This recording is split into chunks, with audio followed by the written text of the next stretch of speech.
Hey guys, welcome to the Spark Show. I am here with my friend. I'm going to try not to butcher his name, Aditya Jaykumar. That's how I heard it on the podcast so that I wouldn't get it wrong today.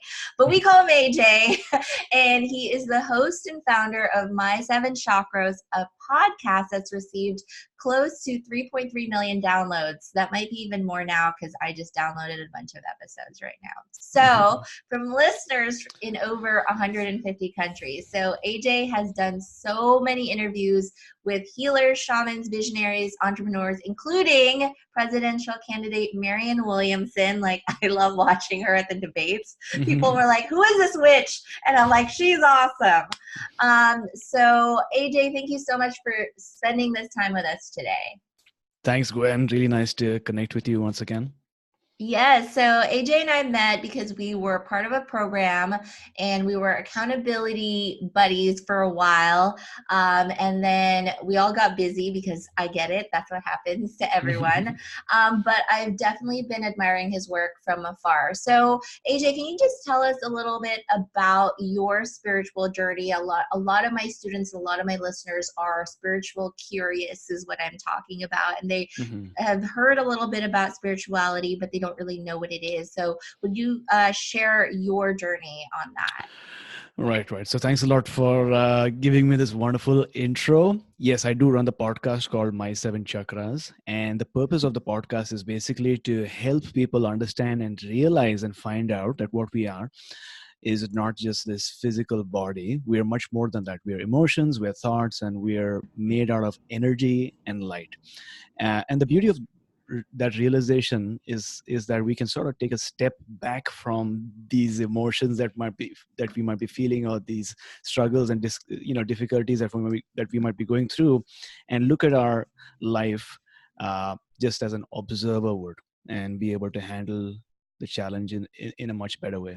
So the way that I got started was I was doing a job. I was in retail back in the day, and I was eating at odd hours, and the timings were not good. I was working over the weekends and coming home late.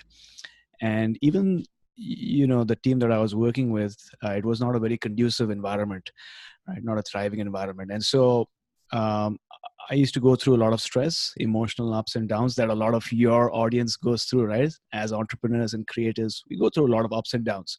And so I was looking for a way to sort of just balance my energies, just let go. I knew deep down intuitively that there was something stuck within me. And to me, meditation did not come naturally because, prior to that, I did not really meditate. And I was looking online and I was fascinated by the chakras, and I thought, what are they? And so then I did a guided visualization on the chakras by focusing on each of these energy centers, which I'll explain in a bit. But through that experience, I experienced a shift. I experienced a change in my energy overall, which I could not really explain, but I just understood them. And that sort of fascination led me to wanting to create a podcast and have conversations with people who've sort of dedicated their entire lives, right, to studying the human energetic body and understanding what our purpose is on here on earth. So that's how my spiritual journey began, which was basically tapping into a part of me that I never knew existed before this. Right. And I was reading on your blog about Lord of the Rings and the spiritual messages. So tell us about that. Yeah. So, I was one of the few, I'm not sure about you, but I saw Lord of the Rings in the theater. Right. And back in the day, I was a kid, and just like any other kid, was going through a lot of difficult times in school. I wasn't a really good student, just average grades. I was sort of like this creative, sketching in my notebook. I didn't have a large friend circle even. So deep down, I felt a sense of loneliness. I felt, what's going to happen in life, right? There was not this sense of certainty.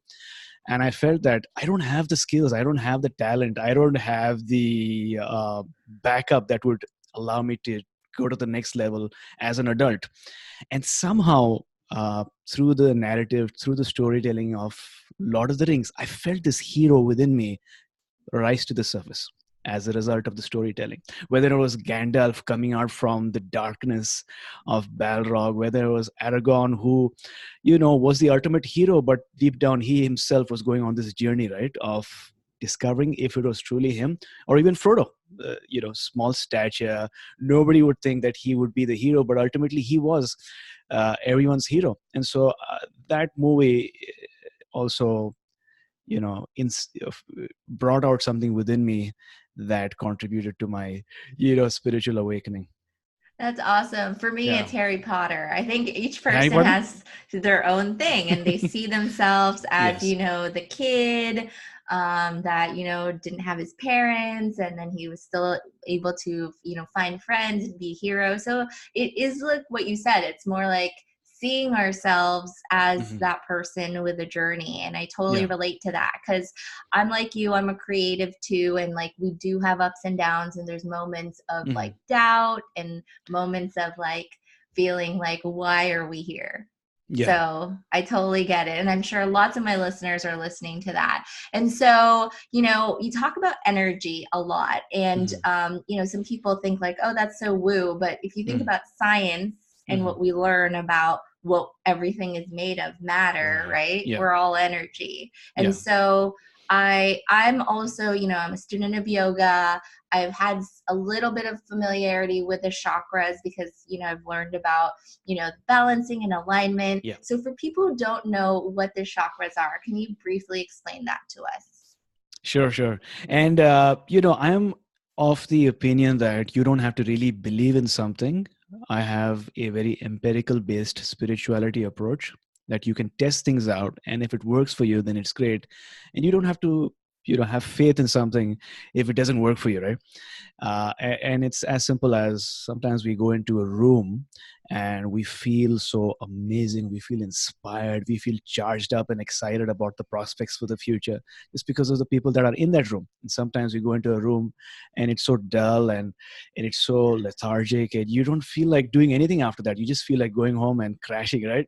And so that's just a simple example of how energy influences our own life. um, and what I've found is in our body, we've got all sorts of different energies that are, moving up and down and left and right throughout our body. Our human eye, what they found is we're only seeing 5% of the visible spectrum. So that means we're only getting 5% of the information that's available to us around us. And the beauty of today's age is that we're going through a shift, and a lot of people are awakening their psychic gifts and spiritual potential, and they're able to notice all these shifts in energy. So what the chakras basically are let me take one step back, is that we have energy flowing through what is called meridians or nadis within us. Just like you have blood flowing through veins, you have energy flowing through these meridians. And so there are up to 62,000 different meridians running through our body, right? And out of these, What? yeah, and they've mapped it. This ancient seers in India, sort of through contemplation, through meditation, they sort of, if you go on Google and just type nadis, NADIS, you'll see this intricate, detailed outlining of these different meridians throughout our body, and they provide energy to different organs, different ligaments, different bones, depending on where the energy is needed. And out of all these different streets, if you may, there are three main nadis, which is one is the Sushumna nadi that goes from the crown all the way down till the base. And then you have crisscrossing, you have these two minor sort of energy channels that are called the Ida and the Pingala. Okay, so Ida, Pingala, and the main one is the Sushumna. And just like when rivers intersect, right, you have sort of like a whirlpool effect created. In the same way, when these three energy channels intersect, you have a chakra that is created. Okay, and according to different traditions, some believe that there are just three chakras, some believe five, some believe seven, some believe 12, but most people believe in seven chakras, starting from the root chakra at the bottom. And then slightly above that, you have the sacral chakra. Then you have the solar plexus chakra, sort of below the rib cage area. Then you got the heart chakra, you got the throat chakra, you got the third eye chakra, that is just above two of your eyebrows. And then you've got the crown chakra, which is sort of like a funnel above your body, not within your body, but it sort of funnels outward. Each chakra has a different color. it has a different frequency, a different vibration, and it sort of governs a different aspect of your life. And I could go deeper if you want, but let me know. Well, thank you for giving that. We'll definitely put a link in the show notes. I'm sure AJ has diagrams of this that shows each and every one. And I know you said earlier about like, you know, when thinking about energy, when you've gone into the room and you could feel if it's either kind of good and a flip thing, or if it's like what we call bad juju, right? Like sometimes we meet people and we can't explain it, but we're like, oh, bad juju. Like, I don't know what that is. Like, you don't even know someone and you're already kind of like feeling something that's not aligned with you at all. So that's like a great way to like explain energy. It's not like, oh, you're woo or you're spiritual or whatever. It's just a feeling that we have, and nobody, I there's no one I know that has been neutral or has never felt that way before. Like, no, I don't feel anything. And I think we've grown too dependent on language. And if you think throughout the evolution of humankind, we've had language for a small phase of our life, but before that we were all about intuitions and observing the body and communicating through gestures, right? So we were more dependent on those things rather than language. And I feel we've too much dependent on language now. We need to go back into the past and sink into our gut feeling and into our emotion. Well, Intuition. Speaking of the gut feeling and the intuition, like I talk to my students about that a lot. A lot of the times, you know, they come to me as a teacher and they're always asking me, like, tell me what to do. And I always tell them, like, as much as I can tell you my own experience, and maybe what I would advise, I always tell them to tap into that, because I don't know the answer to that for them. You know, everyone has their own journey, everyone has their own path, and they're looking to me to decide. And I'm like, no, you need to meditate a little and listen to your intuition. So for those people who haven't really known how to tap into that, like what can you give them as advice on how to tap into that intuition and start to get to know how to listen to that? Right. That's firstly a great advice that you're providing to your students as a teacher, because I think from my journey, you need three things, right, in order to transform your life. One is you need mentorship, which you're providing as a teacher, been on that journey. You know, you've done that. They don't have to reinvent the wheel. And so they take certain steps from you. The second thing they need is community, because creativity and entrepreneurship can be a very lonely journey. Just having people to support you and encourage you and say that you can do it makes a whole difference. And the third thing is, of course, trusting your own journey, which can be a very hard thing to go through. What I found is when you're on a spiritual journey, the universe wants to test you and to find out whether you really deserve what is in store for you that is behind that door. And so it puts you through these difficult challenges and circumstances. Sometimes it might be relationships, sometimes it might be health, right? You don't expect that you are going through this health crisis and it just comes out of nowhere. And sometimes it might be financial challenges, like some of the most successful entrepreneurs have gone through that dip phase and then they've risen, but that dip is definitely there. And so one of the signs on this journey is to notice if things are happening out of the blue. The way that I sort of listen to my intuition is one through some type of contemplative practice, such as meditation or chanting, because that allows you to drown out the background noise so that you can connect with the sacred silence within the depths of your heart. And that does not come naturally. It takes months or even years, but especially in the morning these days.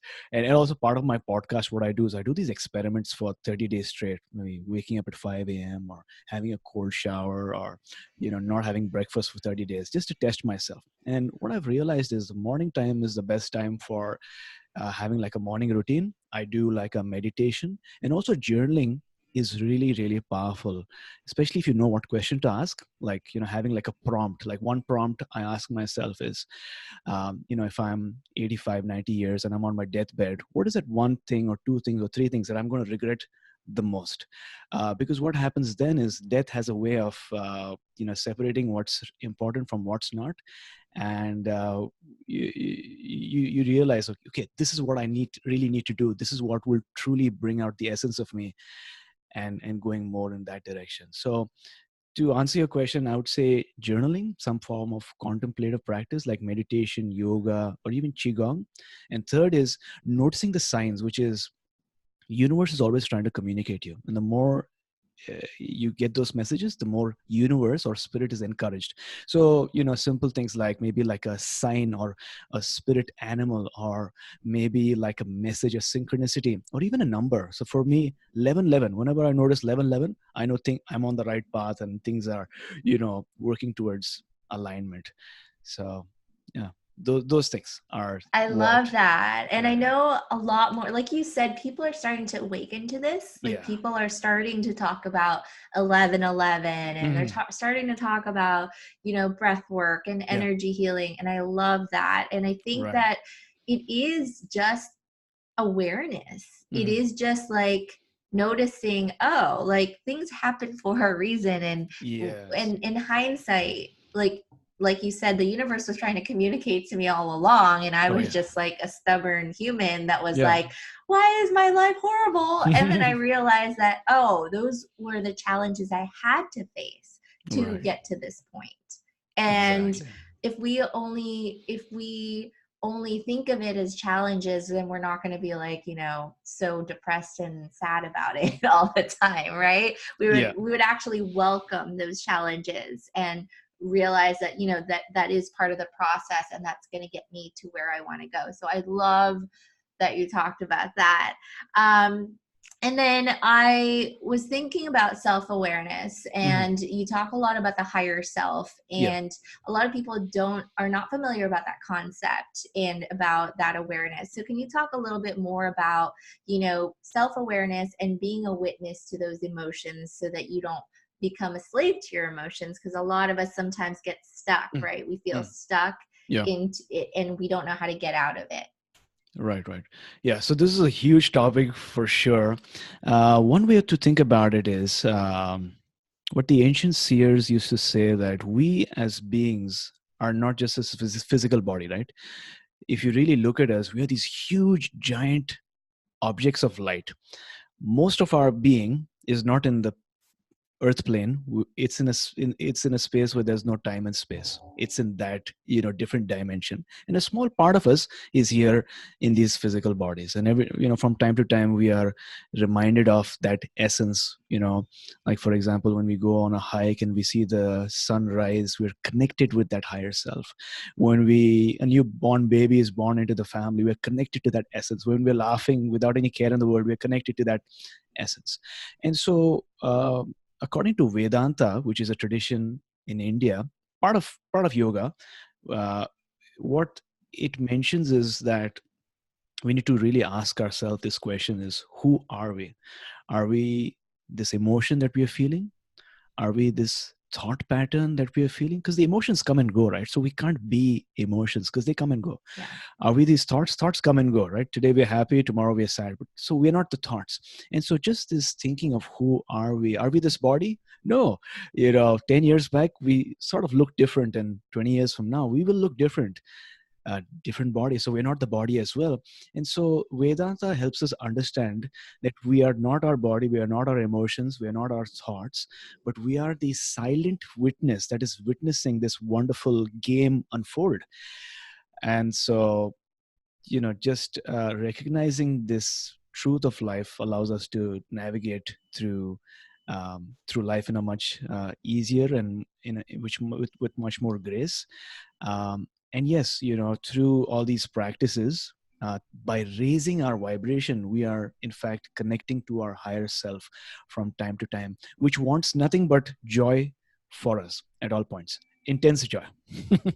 You said so many things that I want to touch Yeah, back yeah, on. So yeah, you said something like, we are not our emotions. And I yeah. feel like that's such a key part of Hmm. like navigating through life. Because when we say Yes, things like, I am sad, yes, like I'm not sad as yeah, a person. yeah. I'm just feeling sad at the Yes, moment. yeah.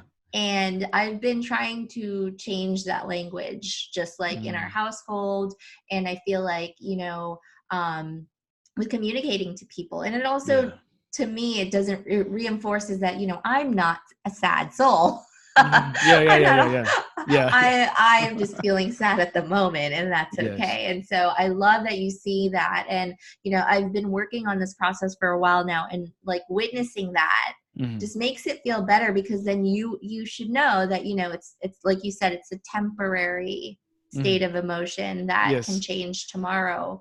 And you Yes. could actually choose to change that by raising your vibration. And you talked about going for a hike. You guys all know I'm a huge hiker, Mhm. and part of that reason is I do feel like my brain quiets down Mhm. a lot when I'm Yeah. hiking. I'm not thinking about, okay, sometimes I'm thinking about work and all that time, but when I'm Mhm. in the zone Yeah. and I've been like hiking and using my body in a certain way, like it all quiets down.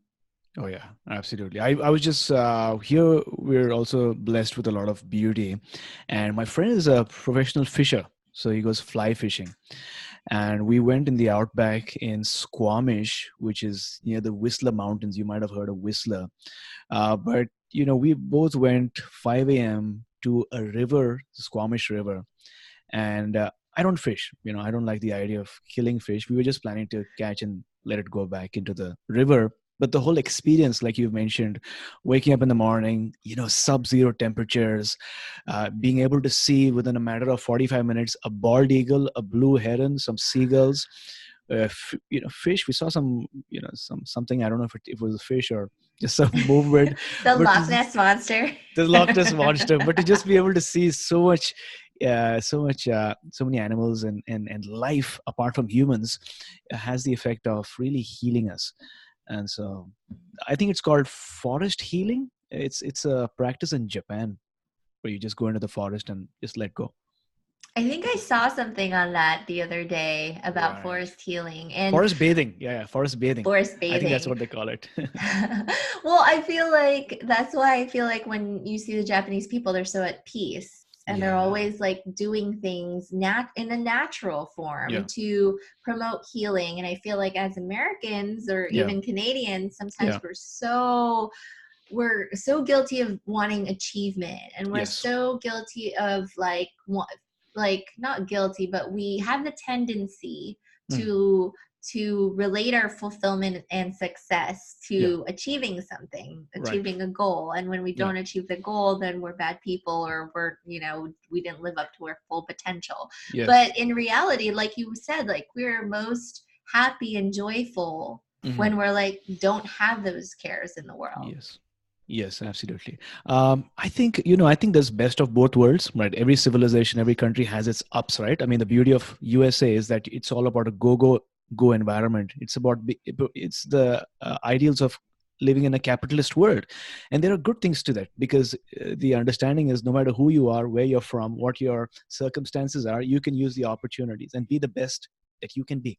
So we can be capitalists, but we can also be compassionate Spiritual capitalists, capitalists. spiritual capitalists, because there's a beauty of being a capitalist, right? It's like zero to hero, from no one Yes. to someone. But at the same time, what do you do with the opportunities that you have? Are you giving back? Are you feeling grateful? Are you treasuring? Do you know what's most important at the end of the day? Is it the money, or it's the opportunities and the people that are around you, right? So yeah, totally to your point, I think we need to integrate both sides of things. And if I may add one more thing, I think what a lot of people are missing is certain tools, certain things that they can do when they are extremely stressed out, when they are going through a headache. Instead of just popping a pill, which sometimes is useful, can they do certain breathing techniques or meditations that can help let go of that energy and make them feel better within minutes? That those things are going to be really useful for a lot of creatives and entrepreneurs, right? So Yes, like I have found meditation to be such a great tool. I yeah. love you talk about tools, and um, in your blog, I was reading about you saying that your goal is to help people, be in that better position to Mm. give them those mental models, because really they're Right. just like natural things that Yeah. you could do. That people Yeah. are just like, I'm just gonna pop a pill, Yeah. which is more like a band-aid. What are you going to do every time it comes back, which may not be the best thing for your body. Yeah. But then are there breathing techniques? Are there meditations that you could do? And this is something that I share with my students a lot. I share my morning routine with them, which Hmm. does help with the, the self-doubt and the challenges that come every single day. And so Yeah. what would you say to someone who is like tried meditation but never really worked for them? Yeah. What can they do to kind of like get better at it? Right. That's a great question. I mean, I think a lot of people have tried meditation, but the truth is, meditation comes in different forms. And the beauty is that if something does not work for you, you have the option of choosing something else. A lot of people find it difficult to go inwards. And if you see the path of yoga, right, that was devised over 2000 years back, they were smart enough and wise enough to realize that in the eightfold path of yoga, the meditation that a lot of people are aspiring for, that's last. Yep. So it's a step-by-step journey. First, you think about the rules and regulations for life, things that you should do, should not do. Something as simple as don't tell a lie. So you start with those foundations. Then you move into asana, which is what is very popular here in the West. Postures, because unless you can control your body, you can't control your mind, right? You start with the body. Then you move into something called pranayama, which is breath work. Learn to control your breathing, and you control your focus, and you control your pratyahara. And then there's another step. Basically, you're going through different levels of control, ultimately leading on to controlling your mind. So I'd say if somebody is not able to just sit in silence because of so many distractions that we're used to, they can try out breath work. I love breath work because it allows me to see a shift within literally seconds and many times. And if you want, I can tell you what type of breath work works best for me also. Yeah, sure. Tell us about that. Sure. So like I said in the start, right, the chakras are basically places where the major energy streams intersect. And the two main ones in our body are the Ida and the Pingala. And they're sort of crisscrossing across our body like a double helix, that like the DNA strand, Yeah. right? And sometimes the Ida is basically the feminine energy and the Pingala is the masculine energy, right? So sometimes, especially if you're go, if you're working on this project or, we're really stressed out because we're not able to meet timelines, the energy gets imbalanced. So what you need to do is through breathing, balance both sides of your body, the energy, the masculine and the feminine. You'll feel better almost immediately. And it's simple. What you need to do is, you can just hold your fingers like this and block one nostril, breathe in through the other nostril, and then hold the other one and let it go through the other nostril. And then breathe in again from the other one.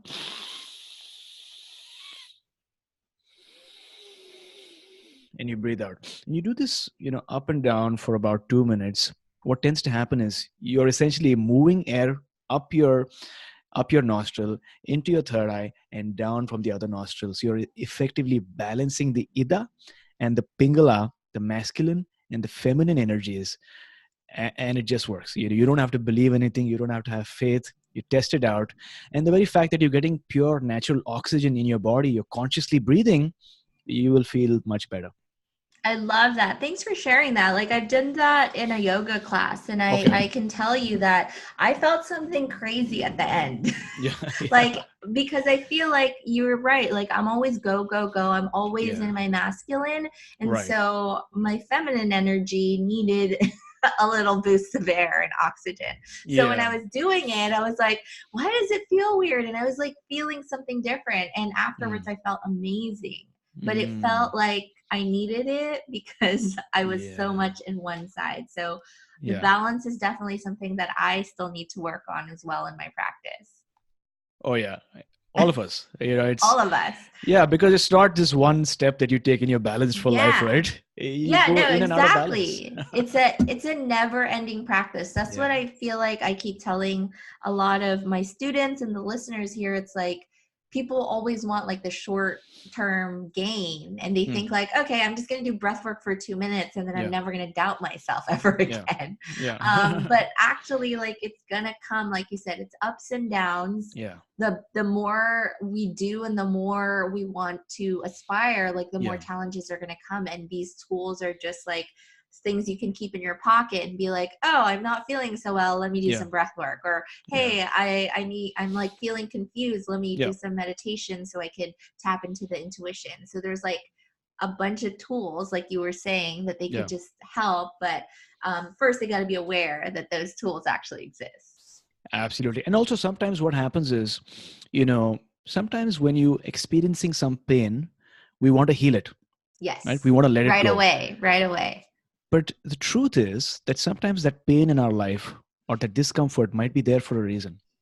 And so instead of wanting to let go of the discomfort, how about we go meet it? Because if we meet that discomfort and we lay with that discomfort or that emotional blockage for a while, and you might cry or let go or whatever, there's no need for that pain to be in our lives. It can go away. It can be released because we're not trying to escape from it or ignore it, if that makes sense. So not all pain can be eliminated within 2 minutes. Some of it is there for a reason, a spiritual reason. A life lesson perhaps that we need to learn on our journey ahead. I love that you talked about that, because a lot of mentors and a lot of people have said like growth, right, is uncomfortable. Right. And as entrepreneurs, as creatives, we have to get comfortable with being uncomfortable, right? There's that saying. And you're right, like that pain and discomfort is there for a reason. It doesn't just come up for no reason at all. And sometimes we have, and sometimes, just healing it right away, like you said, is ignoring it, and it's just going to keep coming back. Exactly. I love that.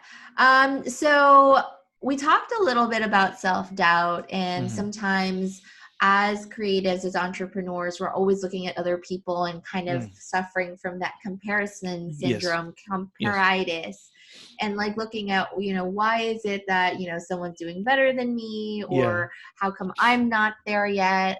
And so what do you think would be a tool for people to use, or what perspective can you give on people who, see other people and are like, why is my energy not there yet? What chakra do I need to fix right now?